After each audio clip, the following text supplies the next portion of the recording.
quelle est la situation actuelle? Pourquoi ce campement, depuis combien de temps il y a ce campement et visible de tout le monde?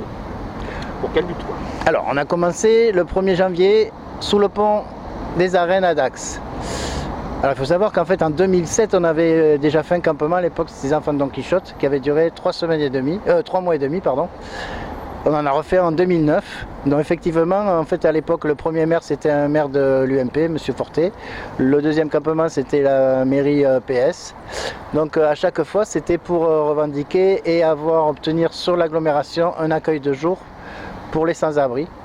En sachant que l'accueil de jour permet en fait aux sans-abri dans la journée de venir là, de prendre des douches, de faire laver le linge, de voir une infirmière, un médecin, et aussi de faire des démarches donc avec des travailleurs sociaux pour ceux qui souhaitent faire des démarches, parce que tous les sans-abri ne demandent pas forcément du logement ou même de l'hébergement. Et donc c'est vraiment un lieu de soutien important et qui permet aussi finalement de passer ses journées dans un endroit un peu tranquille quand on n'a pas d'argent, sans traîner dans la ville. Voilà. Donc cet accueil a fermé au mois de mars dernier. On nous dit que les lieux étaient vétustes, ce qu'on a peine à croire, puisqu'en fait l'essentiel du dispositif était quand même des Algeco. Donc il y avait un Algeco avec les machines à laver, tout le matériel, on va dire, de ce genre, et un autre Algeco avec les douches, et un grand chapiteau extérieur qui faisait 4 par 16, voilà, et qui servait en fait. Alors en plus ce lieu, il était près de la gare, le long de la voie ferrée. Donc il permettait un accueil très large avec des gens avec des chiens sans que ça pose trop de soucis de voisinage, ce qui est souvent le cas. Donc il a fermé au mois de mars dernier et donc là on s'est mobilisé au départ pour demander la réouverture de ce lieu et aussi parce que par rapport à il y a 15 ans en fait aujourd'hui il y a une loi qui s'appelle la loi Moll qui a été votée en 2009 et cette loi garantit à toute personne à la rue un accès inconditionnel dans des structures d'hébergement et une réorientation suivant la situation des personnes. C'est-à-dire qu'en fait, quelle que soit la situation des personnes, en fait, elle doit être prise en charge par l'État, puisque tout ça, c'est une compétence de l'État qui doit financer ces structures.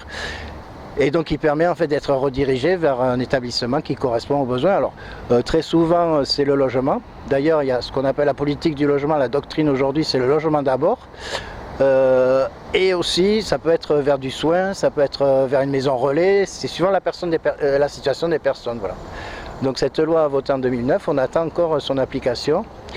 Dans quelques jours, on célébrera le 11e anniversaire d'une décision du Conseil d'État qui a consacré le droit à l'hébergement comme une liberté fondamentale.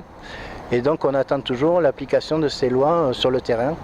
Et donc à Dax, la situation est quand même très préoccupante. On se retrouve avec des publics qu'on n'avait pas avant, des personnes âgées. On a un monsieur de 66 ans, retraité, là, qui est à la rue avec son épouse de 50 ans, qui n'arrive pas à être hébergé, notamment, parce qu'on les trimballe d'un endroit à l'autre du département. Et donc, toujours aussi les publics qu'on avait déjà avant. Alors très souvent, ce sont des jeunes, des gens avec des chiens, les personnes qui ont des problèmes d'addiction, les personnes qui ont des problèmes d'alcoolisme notamment, en sachant qu'en fait les personnes les plus fragiles finalement sont les plus éloignées et les plus rejetées de ces structures d'hébergement ou d'accueil. Et là il y a un paradoxe puisque finalement ce sont celles qui demanderaient le plus attention. Voilà. Alors effectivement c'est peut-être plus compliqué d'organiser de l'hébergement ou de l'accueil pour ces publics, mais voilà, c'est bien pour ça qu'il y a une loi et donc le préfet est censé faire appliquer ces lois et les maires sont censés aussi faire appliquer ces lois, en sachant qu'en plus les maires, surtout les maires en France sur leur commune, ont un pouvoir de réquisition. C'est-à-dire qu'en fait, c'est une loi qui est très mal vue, mais pourtant qui apporterait beaucoup de solutions, puisqu'en fait, ce n'est en rien une spoliation, c'est géré par le préfet, qui peut aussi décider de mettre des lieux en conformité, c'est-à-dire faire des travaux pour les mettre à disposition de personnes qui sont à la rue. Et donc en fait, voilà, il y a beaucoup de lois en France qui ne sont pas appliquées et qui permettraient quand même de résoudre le problème d'une manière assez rapide en fait. Sur Dax, on a eu un reportage, on nous dit qu'il y a 10% de logements qui sont vacants. Voilà.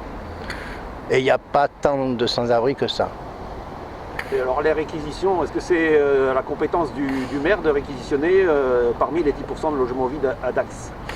Alors, il a la possibilité, normalement, en fait, c'est le processus, c'est un maire qui dit, ben voilà, j'ai telle famille ou telle personne qui est à la rue, je n'ai pas de logement disponible dans le logement social ou dans l'hébergement, donc il s'adresse au préfet en désignant un lieu et en disant, je demande la réquisition de tel lieu pour telle famille, pour telle durée, donc, et tout ça, après, c'est régi par le préfet. Et le propriétaire, mis à part le fait qu'on ne lui demande pas vraiment son avis, c'est une réquisition, perçoit quand même une indemnité. Et comme je vous le disais, il peut y avoir aussi des travaux réalisés pour mettre les lieux en conformité. Donc nous, c'est ce qu'on dit, c'est que si elle était utilisée intelligemment, cette loi permettrait de réhabiliter des lieux, notamment des lieux en déshérence qui sont sur les communes, quoi. Le maire, il a dit qu'il cherchait des lieux.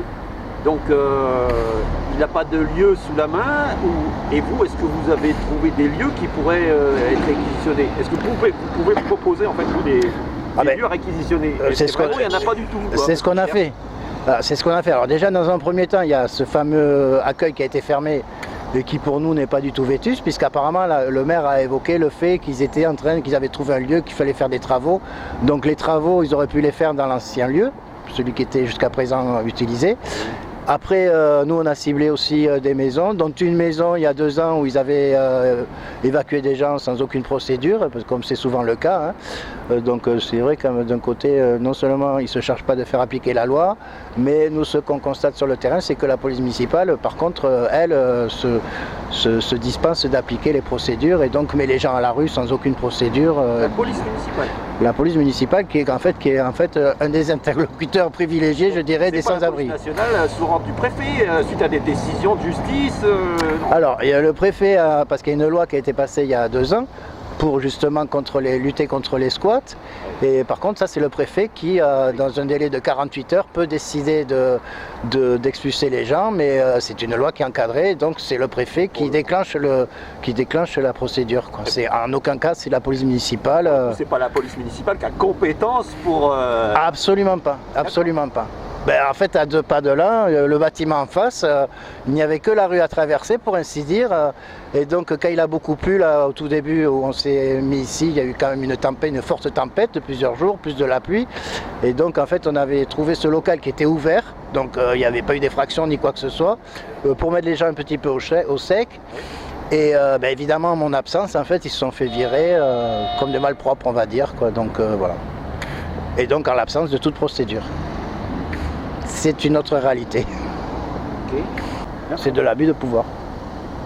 Bah oui, mais on n'arrêterait pas, franchement. Enfin voilà quoi. Moi je veux aller à l'essentiel. C'est un peu le procureur. Alors après, c'est pareil, après même si on dépose plainte, après ils vont harceler encore plus. Parce qu'il faut comprendre qu'en fait, toute la journée, les sans-abri, ils ont la police municipale sur le dos, quoi. Ouais. Bah parce qu'en fait, on n'en veut pas, quoi. En fait, il y a beaucoup moins de sans-abri maintenant, puisqu'en fait, le truc c'est que dès qu'ils arrivent en ville, de suite il y a les caméras, ils sont repérés par les caméras, et donc un contrôle, 2 contrôles, 3 contrôles, donc en fait ils sont contrôlés, au bout d'un moment tout est fait pour dissuader des nouveaux arrivants de rester dans la ville, quoi. Donc on les empêche de faire la manche, ou on les oblige à rester debout, des trucs qui sont un peu, voilà quoi. Et donc toute la journée, c'est vrai qu'ils sont en but à la police municipale et qu'au bout d'un moment, très souvent, ils s'en vont, quoi. C'est ce qu'on appelle de la stigmatisation et de la discrimination. Sur un campement comme ici, on voit bien qu'en fait, on a vraiment les personnes rejetées, quoi. Donc on va retrouver beaucoup de jeunes avec des chiens, des gens avec des problèmes d'accès. Tu as parlé au début, le public que tu avais là. Oui, c'est un peu ça, quoi. Qu'est-ce qu'on peut faire passer encore comme info, comme message? Est-ce que les gens qui sont ici, donc ils sont aidés par une association, donc droit au logement, apparemment des élus passeraient de temps en temps.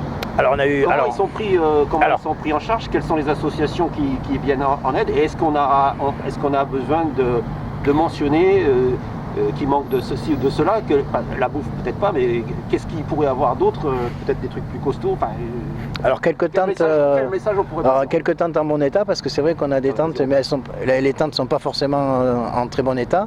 Après, nous ce qu'on voit, c'est qu'il y a beaucoup de solidarité, de gens anonymes qui passent, qui laissent de la nourriture, qui viennent pour porter des vêtements, donc ça fait chaud au cœur. et puis pas forcément les plus riches. On a eu par exemple des gens du voyage qui sont venus soutenir le soir, qui sont venus apporter en racontant qu'eux ils connaissaient ça, ils avaient connu ça dans leur enfance, le grand bol qui était partagé entre plusieurs autour du feu parce qu'ils avaient froid, enfin voilà. Et on a aussi eu la visite de l'ancien maire quand même qui est venu apporter, puis 2-3 personnalités quand même qui sont passées. Et voilà, donc après oui, le besoin ça serait peut-être des tentes un peu en meilleur état parce que là c'est vrai qu'on n'est pas très bien équipé pour les tentes. Donc voilà. Après les vêtements on en a. On a eu un peu de soutien de la part du secours populaire aussi. Voilà. Mais globalement c'est quand même plus des citoyens, des citoyennes qui viennent porter voilà, des choses. Ou qu'on trouve le matin un petit paquet de la part d'une mamie. Voilà donc. C'est quoi Alors nous si on s'est mis ici, alors il y a plusieurs raisons. Hein. Alors première raison c'est que d'abord cimetière, comme le savent souvent les sans-abri, il y a des points d'eau. Donc on est venu ici parce qu'il y avait un point d'eau qui avait des sanitaires qui ont menacé, qui ont menacé d'être fermés, mais finalement le maire a renoncé. D'ailleurs le gardien a témoigné que les lieux étaient toujours laissés propres, tout ça, donc il n'y avait pas de souci de ce côté-là. Donc il y avait une autre raison, c'est la visibilité, c'est-à-dire que par rapport à dessous le pont, là on est quand même, sous le pont ça se voit, mais ça se voit de loin. Là on est quand même dans un carrefour avec un rond-point important à la sortie de la ville. Et donc c'est vrai que là il y a quand même plus de gens qui voient ce qui se passe et donc susceptibles de faire aussi pression sur les différents acteurs, hein, que ce soit le préfet ou les mairies. Et donc en fait on a choisi en fait ce rond-point ici. Et la troisième raison c'est quand même le rapprochement avec le cimetière, c'est pas anodin, puisqu'en fait il y a un collectif qui s'appelle le collectif des morts de la rue, qui fait le décompte des morts. L'association est basée sur Paris, donc dès qu'ils ont connaissance d'un mort, en fait ils le répertorient. Et donc en France, d'après leur compte à eux, qui est une estimation, on va dire une estimation basse, on est entre 500-600 sans-abri qui meurent chaque année. L'estimation plus haute, ça serait, on a des calculs, une association de médecins qui a estimé que c'était 6 à 7 000 en 2 ans, c'est-à-dire à peu près 3 500 sans-abri morts. Alors ils ne meurent pas forcément sur le trottoir, mais très très vite quand on vit à la rue, on se retrouve, comme on dit, enfermé dehors. Et ce qui se passe, c'est qu'on développe des pathologies entre les problèmes psychiques, le stress, les addictions, les problèmes de cœur, l'isolement. Ensemble, c'est peut-être une volonté que vous avez eue de les mettre plutôt ensemble, qu'ils ne soient pas tout seuls, en plus en étant isolés.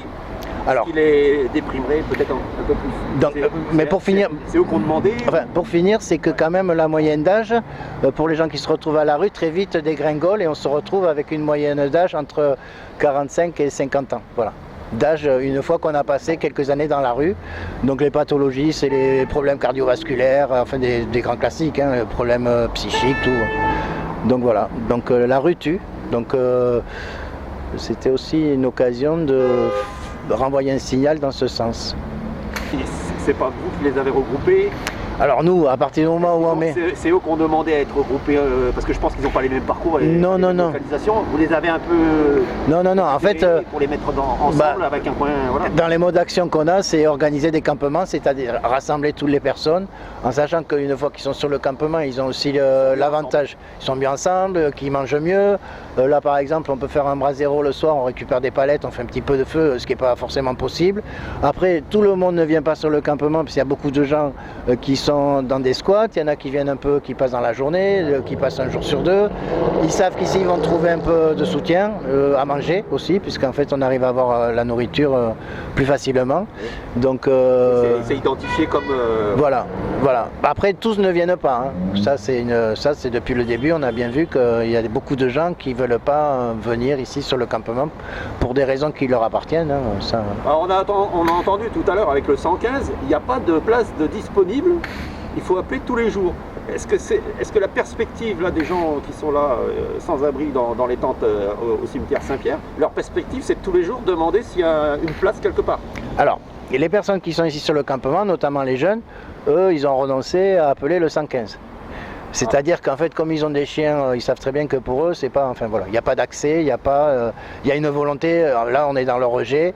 De la même manière qu'on rejette des gens, alors le 115 c'est on va dire l'accueil de nuit, à Dax il y en a un, qui a une vingtaine de chambres en fait. Oui. Le problème c'est qu'il y a des règles très strictes, qu'à un moment donné le moindre faux pas peut être un motif pour être remis à la rue. Donc voilà, c'est quand même des lieux qui sont quand même, comment dire, assez... N'acceptent pas les chiens. Alors c'est très pervers parce qu'en fait il y a des tentes devant la porte, des cages pour mettre les chiens, excusez-moi. Des niches. Des niches, des cages. Ah oui. Le problème c'est que, les... donc on sait très bien que 90% des gens à la rue qui ont un chien ne laisseront pas leur chien dehors dans une cage. Déjà ça c'est un fait. Et pour les 10% qui vont accepter, le problème c'est que si le chien aboie, ce qui est souvent ce qui se produit notamment le soir, en fait le lendemain on leur dit votre chien il a aboyé, il dérange, donc vous ne pouvez pas rester ici. Donc voilà. Donc en fait avec un chien on sait très bien que ça ne marche pas. Alors il y a des hébergements dans lesquels ils accueillent les chiens, mais pas sur Dax. Et voilà. Donc, alors la perspective de cette dizaine de personnes maintenant. Alors par contre, nous avons par exemple le couple Manon et Nico. Eux, ils ont fait des démarches depuis qu'ils sont domiciliés au CCAS, donc comme beaucoup de gens. Ils ont fait des demandes pour avoir un logement et là ils attendent. Donc les commissions passent et se succèdent et toujours pas de logement pour eux. En sachant que la jeune Manon est quand même une santé plus que précaire, quoi. Attends, pas de chambre d'hôtel, pas de... Ah non, rien du tout, rien. La rue. Mais eux, ils étaient dans un sous-bois, hein. Donc nous, quand on a posé le campement sous le pont, en fait, ils étaient dans le petit sous-bois qui était à 100 mètres plus loin, quoi. Donc ils ont accepté de participer à ce mouvement, y compris d'être des porte-parole, en quelque sorte. Mais bon, on voit bien que ce sont des gens qui sont quand même très fatigués, quoi, ce qui peut se comprendre. Après, on peut comprendre aussi que des gens qui sont comme ça, isolés, aient besoin d'un chien. Enfin, ça fait des années, nous, qu'on parle de la relation des gens, et notamment des jeunes avec le chien, qui est quand même un compagnon formidable. Et rassurant aussi quand on se retrouve à camper à droite et à gauche dans les bois, donc voilà. Donc la prise en compte en fait, des publics aujourd'hui devrait être faite à travers l'application de la loi MOL. Et ce n'est pas le cas. Donc aujourd'hui, en fait, on va se concentrer sur les gens, on va dire, les plus malléables, dont on pense qu'il y a le plus de chances de réinsertion ou d'insertion, je ne sais pas ce qu'il faut dire, quoi. Et tous les autres, en fait, on s'en débarrasse et voilà. Donc comme je disais, souvent c'est les polices municipales qui sont chargées de ça, quoi. De plus en plus des caméras qui permettent de voir un peu ce que font les gens, là où ils sont. Et donc voilà. Hein, donc, on s'embarrasse plus de procédure. Non. Non. De toute façon, pour ce qui concerne le maire de Dax, il avait annoncé la couleur dans son programme. Hein, donc lui, c'est pour ça que je ne vois pas pourquoi il n'assume pas son discours, c'est sa position, parce qu'en fait là, il veut nous faire croire qu'en fait il fait des travaux, en fait qu'il fait du travail en sous-main. En fait, jusqu'à présent, clairement, il a annoncé que pour lui, les sans-abri, c'était des gens qui commettaient des incivilités dont il ne voulait pas et indésirables dans la ville, quoi. Alors il y a quelques années on disait ça des jeunes, sauf que là en fait on se retrouve avec, je vous dis, des couples, là le monsieur il a 66 ans, 4 kilos de métal dans la hanche, il est retraité, quoi. Il a un revenu, sa femme, il a une femme de 50 ans, donc voilà, là on est loin des... gens qui n'ont pas de famille, qui n'ont pas d'anciens voisins, qui n'ont pas d'amis, qui peut... très vite en fait, très vite on se retrouve en rupture. Quelques jours, quelques semaines dans... Alors il faut savoir que d'une manière générale en fait, aujourd'hui il y a beaucoup de gens qui sont hébergés par les autres personnes. Hein. Déjà. Ouais. Mais très souvent en fait quand on se retrouve à la rue, on est en rupture. C'est-à-dire que quand on a épuisé... Vos amis, quoi, voilà, très vite. Très vite en fait les amis, c'est là qu'on les compte et puis qu'au bout d'un moment, même peut-être que quand ça dure dans le temps, tout ça c'est... Il y a des limites aux amis, quoi. Voilà.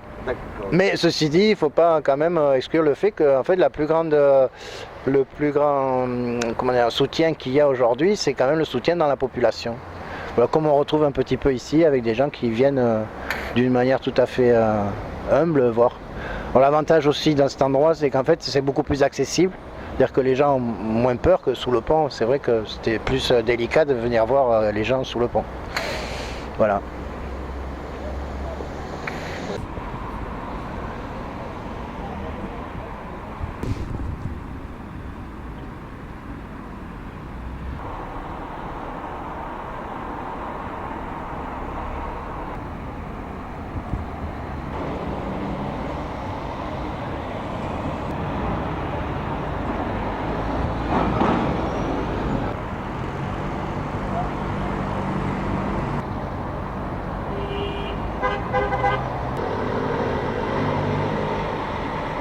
Il nous fait visiter le palace? Que ton premier Voilà. que tu sois fait agresser. Voilà, ben bienvenue. Hein. Tu t'es fait agresser par l'autre. Ah oui. Tu t'es fait agresser par qui? Oh non, Un Pink Floyd. Des pieds nickelés. Qui c'est qui a aménagé tout ça? Bienvenue. Qui c'est qui a aménagé tout ça? Ah ben, c'est beaucoup moi. Hein. C'est beaucoup moi. Mais ça, c'était mon parasol de marché quand j'étais brocanteur. C'était brocanteur. Et j'ai été brocanteur, oui, aussi.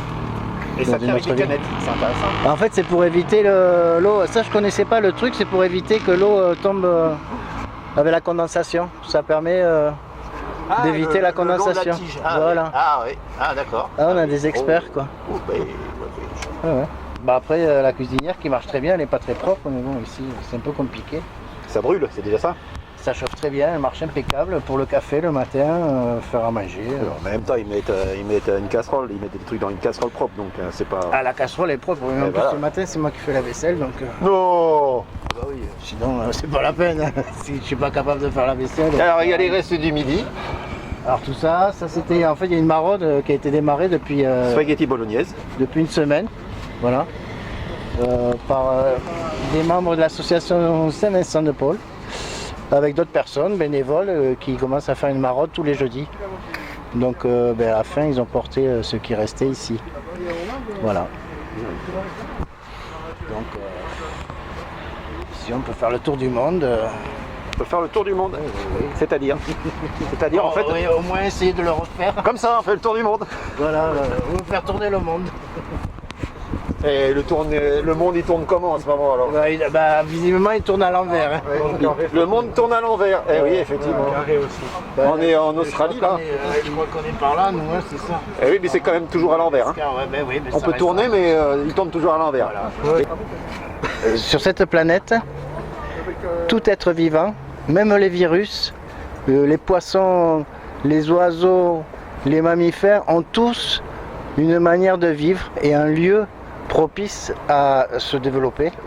Même les végétaux, il y a les végétaux de montagne, il y a les coraux, il y a tout ce qu'on voudra. Et en fait, l'humain, avec son intelligence, est le seul qui s'interdit ou qui interdit à ses confrères d'avoir un logement. Je trouve ça extraordinaire, et même qu'il le bousille, c'est vrai. Et donc je trouve que quand même c'est quand même quelque chose à faire remonter pour les philosophes et tout, parce que c'est vrai que c'est quand même, ça interpelle. Même le virus a besoin d'avoir un terrain propice pour se développer. Voilà, un hôte, un lieu. Voilà. C'est ce que je pouvais vouloir ajouter. Dimanche, il faudrait lui racheter des chaussures parce qu'il n'en a plus. C'est ça. Après, t'as un gâteau au yaourt. La marron, t'as entendu plus tard. Waf waf. Les pépères. Ouais, elles sont en pleine toilette là, elles sont occupées là. C'est des filles. C'est fini. C'est des filles. Faut la faire au ralenti. Donc Olivier, moi j'ai une question. Savoir si ça te va par rapport à moi la partie qui m'intéresse.